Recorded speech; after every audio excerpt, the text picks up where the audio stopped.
In the year 490 before Christ, an army landed on a quiet beach called Marathon.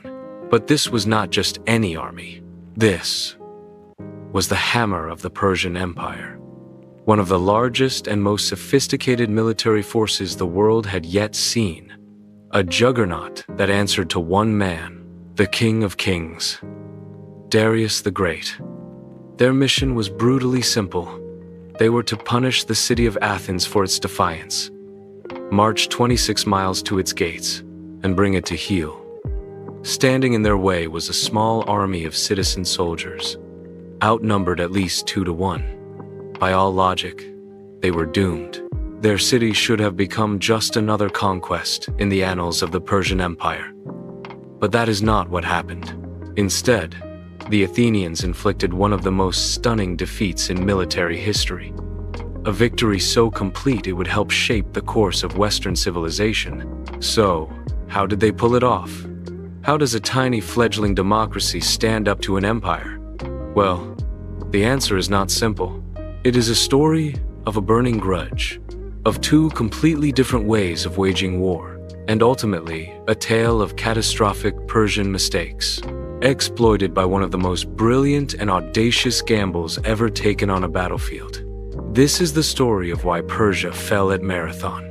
To really understand why this battle even happened, we must go back almost 10 years before Marathon, to a string of Greek cities in a region called Ionia, on the coast of modern-day Turkey.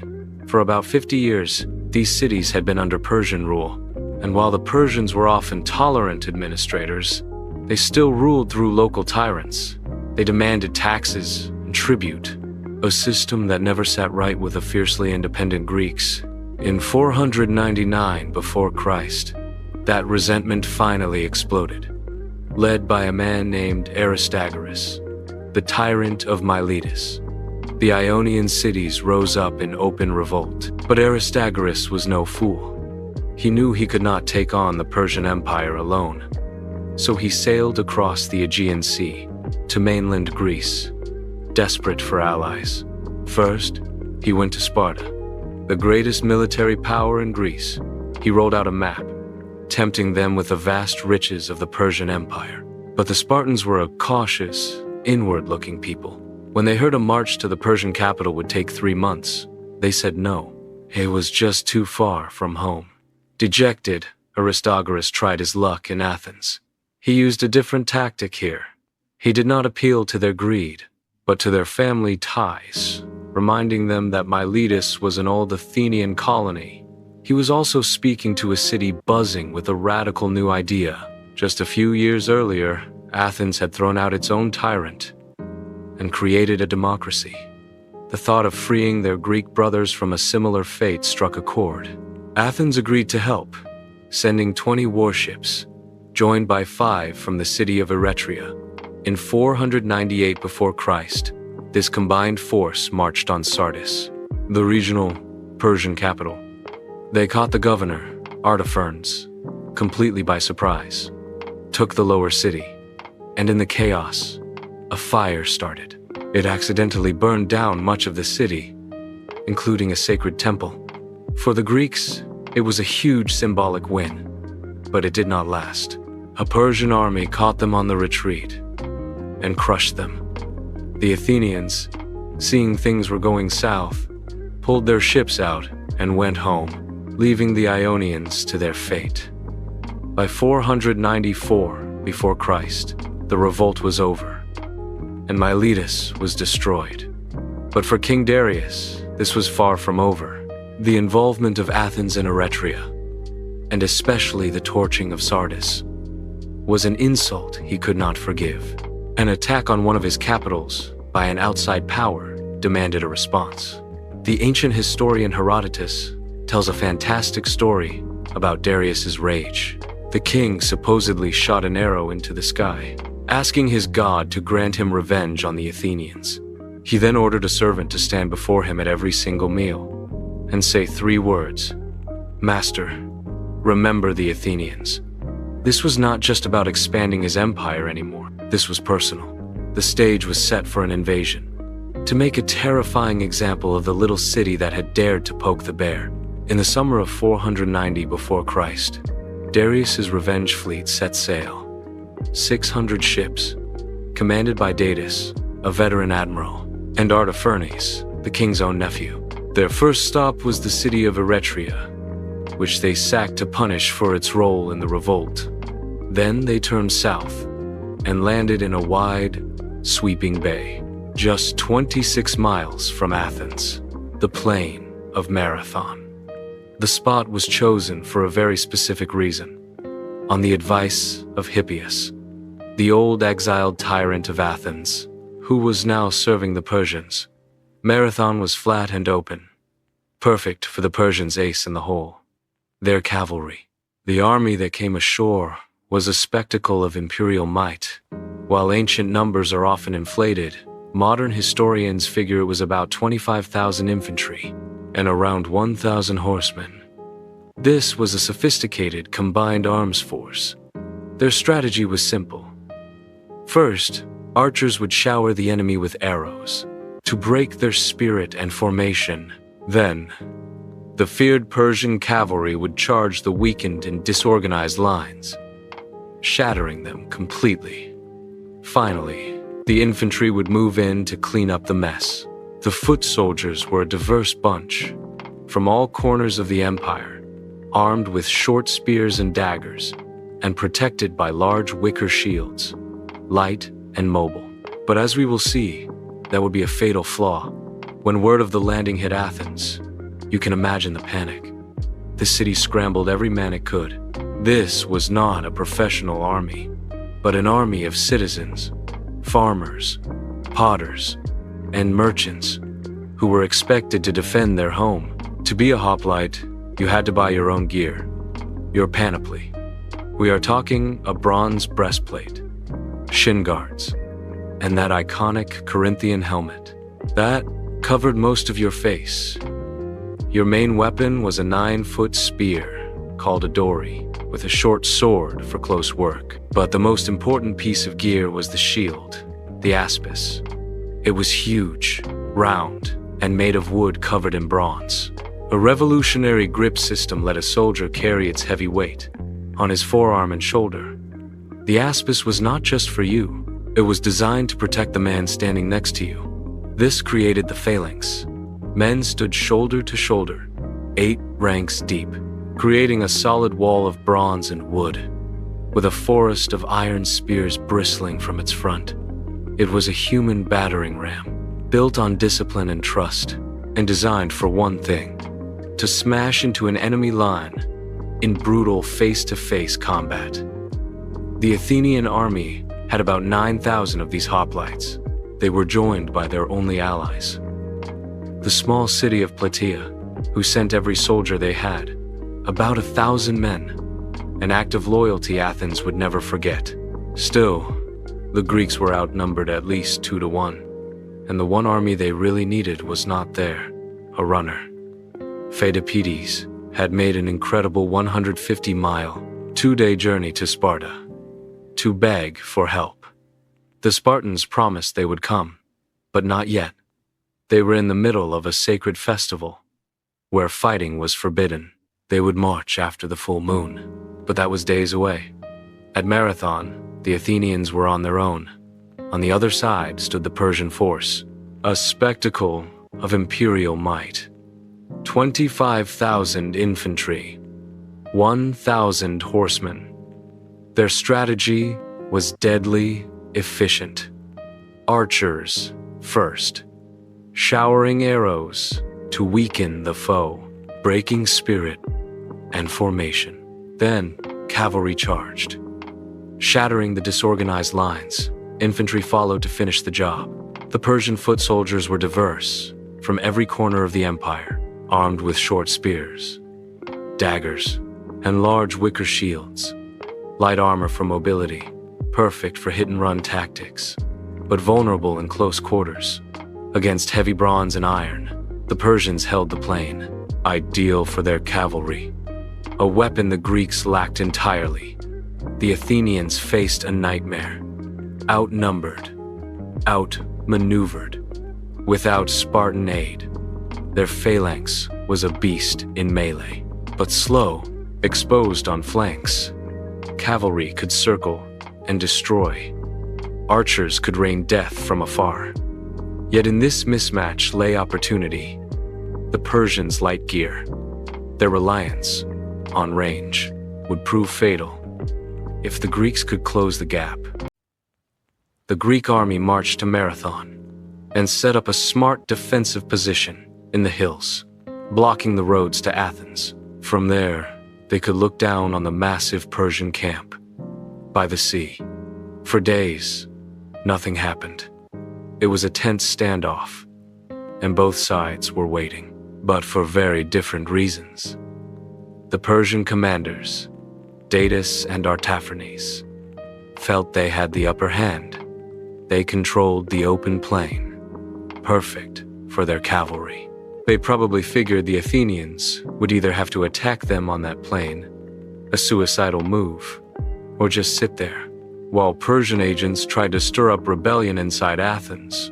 Remember, the old tyrant Hippias was with them, and some in Athens might have welcomed him back, so the Persians could afford to wait. For the Athenians, things were much more complicated. Their command was a mess. The army was led by 10 generals, one from each of Athens' 10 tribes, plus a war archon, a civil official named Callimachus, who got the tie-breaking vote. According to Herodotus, the generals were split right down the middle. Half said it was crazy to fight without the Spartans, and they should wait. But the other half, led by a general named Miltiades, argued fiercely for an immediate attack. Miltiades was the right man for this moment. He was an aristocrat who had actually served under the Persians before, so he knew how they fought. He knew their strengths, and more importantly, he knew their weaknesses. He argued that waiting was the real danger. The longer they waited, the more likely someone would betray the city from within. In a fiery speech to Callimachus, Miltiades framed the choice perfectly. It was slavery under Persia, or a victory that could make Athens the greatest city in all of Greece. Callimachus was convinced. He cast the deciding vote. They would fight. But even then, Miltiades waited.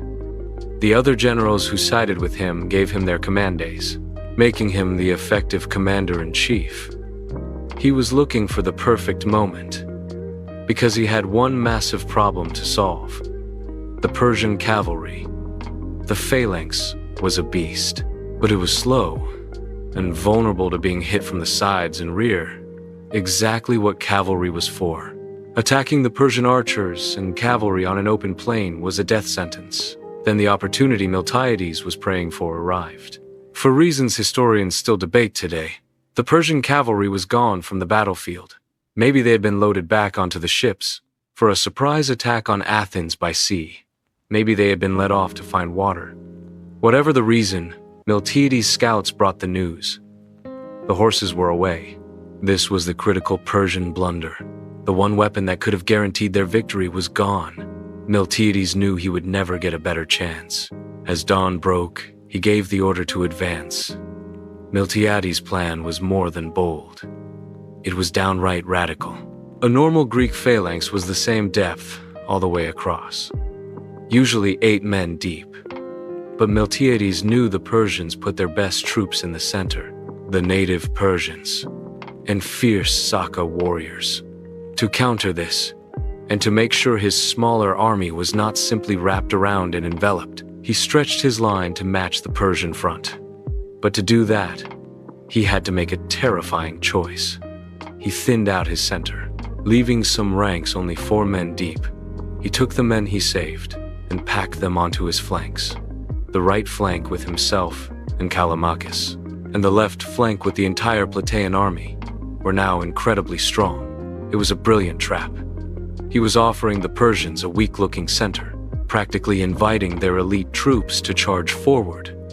While they did, his powerful flanks would crush the weaker Persian wings, and then turn inward, smashing into the Persian center from both sides. It was a classic pincer movement, but it all depended on his thinned-out center bending without breaking. As the sun rose, the Greek line moved forward. 10,000 men, each carrying over 50 pounds of gear, began to march. Then, once they were within range of the Persian archers, Miltiades gave an order nobody expected. Charge. The entire Greek army started to run. To the Persians, this must have looked like pure insanity. Heavy infantry running for nearly a mile, with no archers or cavalry of their own. They must have thought the Athenians were a pathetic suicidal mob. But the charge was genius. First, it meant they spent less time in the kill zone, under a hail of Persian arrows. Most arrows just bounced harmlessly off their bronze armor and shields. Second, it meant they would hit the Persian line with unbelievable force, turning the battle into exactly what the Persians did not want, a brutal hand-to-hand slugfest. The impact was devastating on the flanks. It was not even a contest. The heavily armored Greek wings smashed into the lightly protected Persian levies. The long Greek spears tore through wicker shields and unarmored bodies. The Persian wings broke almost immediately, running in terror back toward the ships. But in the center, just as Miltiades feared, the battle was desperate. The elite Persian and Saka infantry pushed hard, and the thin Greek center gave ground. It was pushed back, fighting a heroic, grinding retreat, bending and bending, but never breaking. For a moment, it looked like the Persians had punched right through the Greek line. And that was the decisive moment. With a level of discipline that is hard to comprehend, the victorious Greek wings did not chase the fleeing enemies. They stopped, they turned inward, and they fell upon the exposed sides and rear of the elite Persian center that had pushed so far forward. The trap had sprung. The best of the Persian army suddenly found themselves surrounded on three sides.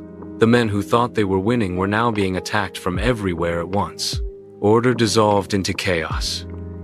Being encircled is a soldier's worst nightmare. Panic took over. The Persian center broke, and the entire army was now in a full-blown rout, scrambling for their lives back to the sea. What followed was a slaughter. The Greeks chased the fleeing Persians, cutting them down by the hundreds. Many panicked and ran into the marshes on either side of the plain, where they got stuck in the mud and were butchered. The fight went all the way to the beach, where the Greeks frantically tried to capture the Persian ships. Here the fighting was savage. One Athenian, Sinigaris, is said to have grabbed a Persian ship with his bare hand, only for an axe to chop it clean off. When the dust finally settled, the numbers told the story.